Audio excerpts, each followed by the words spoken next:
Welcome to Flawless Shoe Reviews. For those of you who aren't familiar with the Topo Phantom 4, they're one of the best fitting wide toe box shoes on the market. I'm going to break down the reasons why I think that as a foot and ankle specialist who's reviewed shoes for over 10 years, and I'm also going to compare it to the previous model, the Topo Phantom 3, for those of you who want to know if it's worth upgrading to the 4.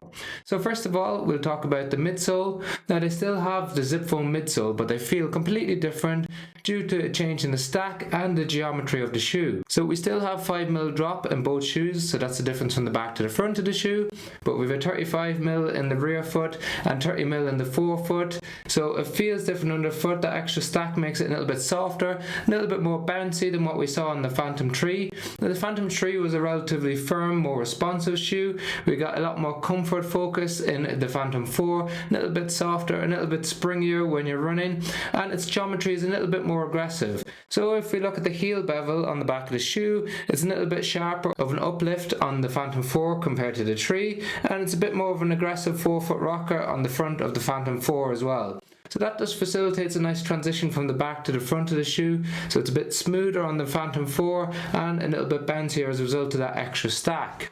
And as we look under the shoe, they're different as well. So we've got a different type of rubber outsole underneath, so we had a little bit more rubber outsole in the Phantom 3, and as a result the Phantom 4 is a little bit more flexible in the forefoot, whereas it was quite stiff, which paired up nicely with the firmness of the cushioning that we saw in the Phantom 3.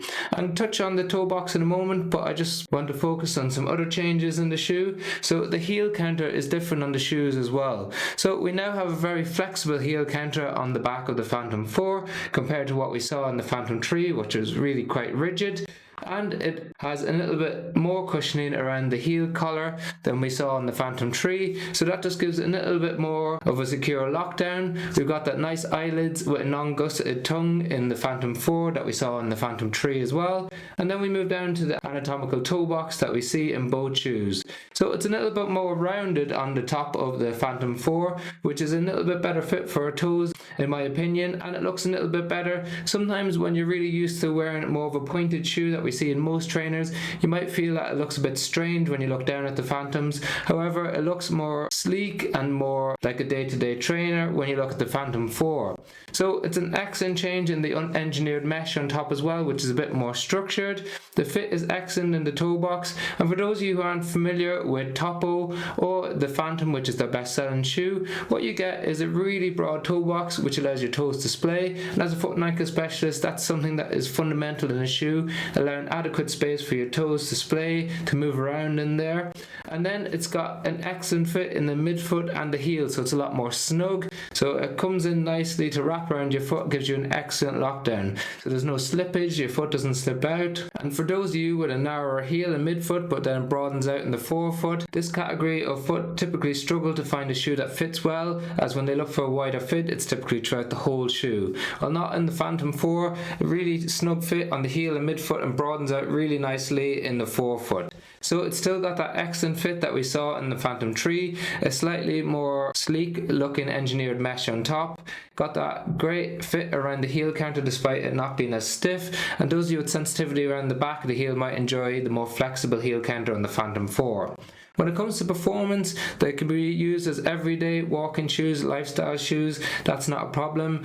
You're unlikely to notice that slight increase in the stack in terms of extra pressure on the forefoot. However, what I would say is a slightly more toe extension or toe spring in the Phantom 4, and that's where your toes are just held in slight extension.